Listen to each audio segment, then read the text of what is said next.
ശരിയായിരിക്കട്ടെ. Joel പ്രവാചകന്റെ പുസ്തകം 2-ാം അധ്യായം. കർത്താവിൻ്റെ ദിനം. സിയോനിൽ കാഹളമൂതുവിൻ, എൻ്റെ വിശുദ്ധഗിരിയിൽ പെരുമ്പറ മുഴക്കുവിൻ. ദേശവാസികൾ സംഭ്രാന്തരാകട്ടെ. കർത്താവിൻ്റെ ദിനം ആഗതമായിരിക്കുന്നു, അത്യാസന്നമായിരിക്കുന്നു. അത് അന്ധകാരത്തിൻ്റെയും മനത്തകർച്ചയുടെയും ദിനമാണ്, കാർമേഘങ്ങളുടെയും കൂരിരുട്ടിൻ്റെയും ദിനം.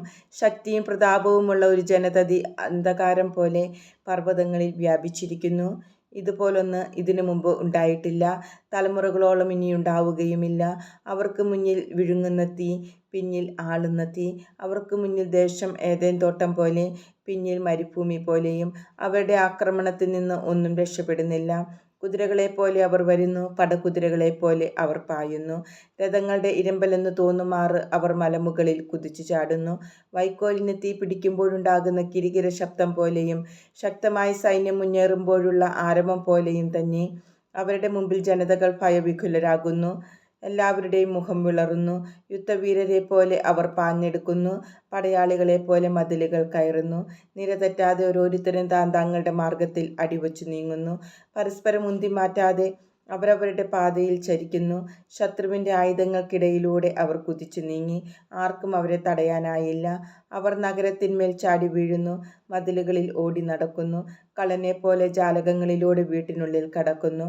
അവരുടെ മുമ്പിൽ ഭൂമി കുലുങ്ങുന്നു, ആകാശം വിറകൊള്ളുന്നു, സൂര്യചന്ദ്രന്മാർ ഇരുണ്ടുപോകുന്നു, നക്ഷത്രങ്ങൾ തങ്ങളുടെ പ്രകാശം മറച്ചു കളയുന്നു. തൻ്റെ സൈന്യത്തിൻ്റെ മുമ്പിൽ കർത്താവിൻ്റെ ശബ്ദം മുഴങ്ങുന്നു. അവിടുത്തെ സൈന്യം വളരെ വലുതാണ്, അവിടുത്തെ ആജ്ഞ നടപ്പിലാക്കുന്നവൻ ശക്തനാണ്. കർത്താവിൻ്റെ ദിനം മഹത്വവും അത്യന്തം ഭയാനകവുമാണ്. ആർക്കതിനെ അതിജീവിക്കാനാവും? പശ്ചാത്തപിക്കുവിൻ, കർത്താവ് അരുളിച്ചെയ്യുന്നു. ഇപ്പോഴെങ്കിലും ഉപവാസത്തോടും വിലാപത്തോടും നെടുവീർപ്പോടും കൂടെ നിങ്ങൾ പൂർണ്ണ ഹൃദയത്തോടെ എൻ്റെ അടുക്കിലേക്ക് തിരിച്ചു വരുവിൻ. നിങ്ങളുടെ ഹൃദയമാണ്, വസ്ത്രമല്ല കീറേണ്ടത്. നിങ്ങളുടെ ദൈവമായ കർത്താവിങ്കിലേക്ക് മടങ്ങുവിൻ. എന്തെന്നാൽ അവിടുന്ന് ഉദാരമതിയും കാരുണ്യവാനും ക്ഷമാശീലനും സ്നേഹസമ്പന്നനുമാണ്. ശിക്ഷ പിൻവലിക്കാൻ സദാ സന്നദ്ധനുമാണ് അവിടുന്ന്. നിങ്ങളുടെ ദൈവമായ കർത്താവ് മനസ്സ് മാറ്റി ശിക്ഷ പിൻവലിച്ച് തനിക്ക് ധാന്യബലിയും പാനീയബലിയും അർപ്പിക്കാനുള്ള അനുഗ്രഹം തരികയില്ലെന്ന് ആരറിഞ്ഞു? സിയോനിൽ കാഹളം മുഴക്കുവിൻ, ഉപവാസം പ്രഖ്യാപിക്കുവിൻ, മഹാസഭ വിളിച്ചു കൂട്ടുവിൻ. സൈന്യത്തെ ഒരുമിച്ച് കൂട്ടുവിൻ, സമൂഹത്തെ വിശുദ്ധീകരിക്കുവിൻ, ശ്രേഷ്ഠന്മാരെ വിളിച്ചു കൂട്ടുവിൻ. കുട്ടികളെയും മുല കുടിക്കുന്ന ശിശുക്കളെയും ഒന്നിച്ചു കൂട്ടുവിൻ. മണവാളൻ തൻ്റെ മണവറയും മണവാട്ടി തൻ്റെ ഉറക്കറയും വിട്ടു പുറത്തു വരട്ടെ. കർത്താവിൻ്റെ ശുശ്രൂഷകരായ പുരോഹിതന്മാർ പൂമുഖത്തിനും ബലിപീഠത്തിനും മധ്യേ നിന്ന് കരഞ്ഞുകൊണ്ട് പ്രാർത്ഥിക്കട്ടെ. കർത്താവെ, അങ്ങയുടെ ജനത്തെ ശിക്ഷിക്കരുതേ. ജനതകളുടെ ഇടയിൽ പഴമൊഴിയും പരിഹാസപാത്രവുമാകാതെ അങ്ങയുടെ അവകാശത്തെ സംരക്ഷിക്കണമേ. എവിടെയാണ് അവരുടെ ദൈവമെന്ന് ജനതകൾ ചോദിക്കാൻ ഇടവരുന്നതെന്തിന്? കർത്താവിൻ്റെ കാരുണ്യം.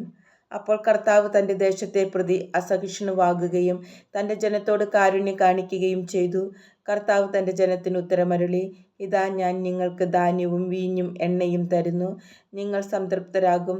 ജനതകളുടെ ഇടയിൽ ഇനി നിങ്ങളെ ഞാൻ പരിഹാസപാത്രമാക്കുകയില്ല. വടക്ക് നിന്നുള്ള ശത്രുവിനെ ഞാൻ നിങ്ങളുടെ അടുത്ത് നിന്ന് ആട്ടിപ്പായിക്കും.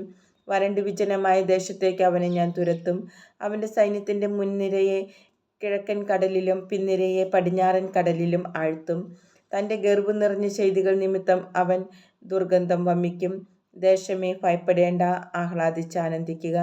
കർത്താവ് വൻകാര്യങ്ങൾ ചെയ്തിരിക്കുന്നു. വയലിലെ മൃഗങ്ങളെ പേടിക്കേണ്ട, മേച്ചിൽപ്പുറങ്ങൾ പച്ച പിടിച്ചിരിക്കുന്നു, വൃക്ഷങ്ങൾ ഫലം ചൂടുന്നു, അത്തിമരവും മുന്തിരിവള്ളിയും ഫലങ്ങൾ സമൃദ്ധമായി നൽകുന്നു. സിയോൻ മക്കളെ, ആനന്ദിക്കുവിൻ, നിങ്ങളുടെ ദൈവമായ കർത്താവിൽ സന്തോഷിക്കുവിൻ. അവിടുന്ന് നിങ്ങൾക്ക് യഥാകാലം ആവശ്യാനുസരണം ശരത്കാല വൃഷ്ടി നൽകും. പഴയതുപോലെ അവിടുന്ന് നിങ്ങൾക്ക് ശരത്കാല വൃഷ്ടിയും വസന്തകാല വൃഷ്ടിയും സമൃദ്ധമായി പെയ്യിച്ചു തരും. മെതിക്കളങ്ങളിൽ ധാന്യം നിറയും, ചക്കുകളിൽ വീഞ്ഞും എണ്ണയും കവിഞ്ഞൊഴുകും. വെട്ടുക്കിളി, പച്ചക്കുതിര, കമ്പിളിപ്പുഴു എന്നിങ്ങനെ ഞാൻ അയച്ച മഹാസൈന്യങ്ങൾ നശിപ്പിച്ച സംവത്സരങ്ങളിലെ വിളവുകൾ ഞാൻ തിരിച്ചു തരും. നിങ്ങൾ സമർത്ഥമായി ഭക്ഷിച്ചു സംതൃപ്തിയടയും. നിങ്ങൾക്ക് വേണ്ടി അത്ഭുതങ്ങൾ പ്രവർത്തിച്ച നിങ്ങളുടെ ദൈവമായ കർത്താവിൻ്റെ നാമത്തെ സ്തുതിക്കുകയും ചെയ്യും. എൻ്റെ ജനത്തിന് ഇനി ഒരിക്കലും ലജ്ജിക്കേണ്ടി വരികയില്ല. ഞാൻ ഇസ്രായേലിൻ്റെ മധ്യേ ഉണ്ടെന്നും കർത്താവായ ഞാനാണ് നിങ്ങളുടെ ദൈവമെന്നും ഞാനല്ലാതെ മറ്റൊരു ദൈവമില്ലെന്നും അപ്പോൾ നിങ്ങൾ അറിയും, എൻ്റെ ജനത്തിന് ഇനി ഒരിക്കലും ലജ്ജിക്കേണ്ടി വരികയില്ല. ആത്മാവിനെ വർഷിക്കും. അന്ന് ഇങ്ങനെ സംഭവിക്കും. എല്ലാവരുടെയും മേൽ എൻ്റെ ആത്മാവിനെ ഞാൻ വർഷിക്കും. നിങ്ങളുടെ പുത്രന്മാരും പുത്രിമാരും പ്രവചിക്കും. നിങ്ങളുടെ വൃദ്ധന്മാർ സ്വപ്നങ്ങൾ കാണും. യുവാക്കൾക്ക് ദർശനങ്ങൾ ഉണ്ടാവും.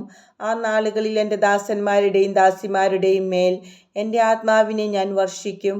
ആകാശത്തിലും ഭൂമിയിലും ഞാൻ അത്ഭുതകരമായ അടയാളങ്ങൾ കാണിക്കും.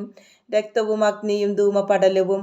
കർത്താവിൻ്റെ മഹത്വം ഭയാനകവുമായ ദിനം ആഗതമാകുന്നതിന് മുമ്പ് സൂര്യൻ അന്ധകാരമായും ചന്ദ്രൻ രക്തമായും മാറും. കർത്താവിൻ്റെ നാമം വിളിച്ചപേക്ഷിക്കുന്നവർ രക്ഷ പ്രാപിക്കും. കർത്താവ് അരുളി ചെയ്തതുപോലെ സിയോൻ പർവ്വതത്തിലും ജെറുസലേമിലും രക്ഷപ്പെടുന്നവരുണ്ടാകും.